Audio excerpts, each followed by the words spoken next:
talks with the United States over how to reform the main UN rights body have failed to meet Washington's demands, activists and diplomats say, suggesting the Donald Trump administration will quit the Geneva Forum, whose session opens on Monday, a U.S.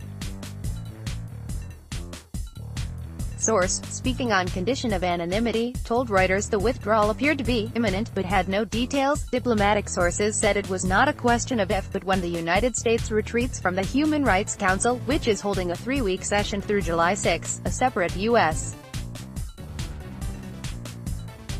official in Geneva had no information about a looming pullout during the upcoming talks, saying, "We are still moving ahead with our engagement for the coming session." Nikki Haley, the U.S.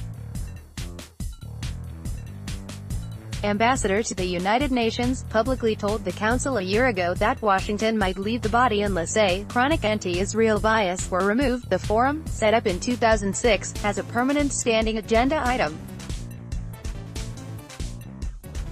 on suspected violations committed by Israel in the occupied Palestinian territories, which Washington wants removed. Washington says the Council is stacked with opponents of Israel and boycotted it for 3 years under President George W.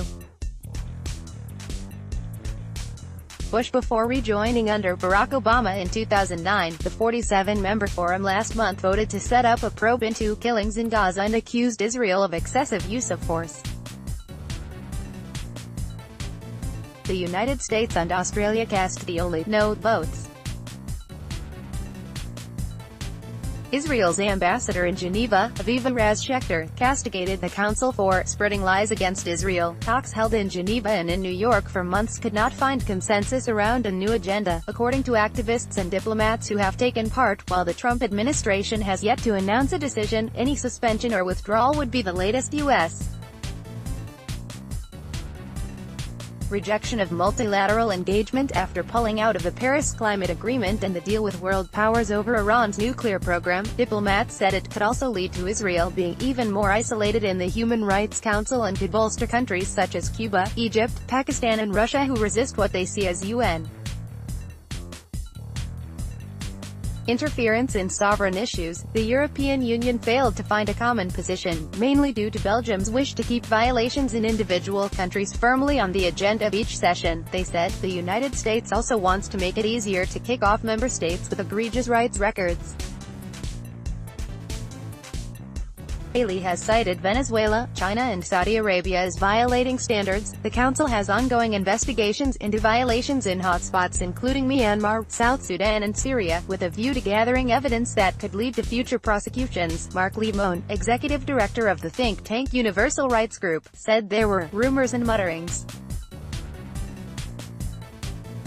of a political decision having been taken in Washington to disengage. They could either leave the seat empty, which could happen in June, or if withdrawing, formally notify the UN General Assembly. He told Reuters. Swiss Ambassador Valentin Zellweger said, the decision by the Americans will have a profound impact on the Council.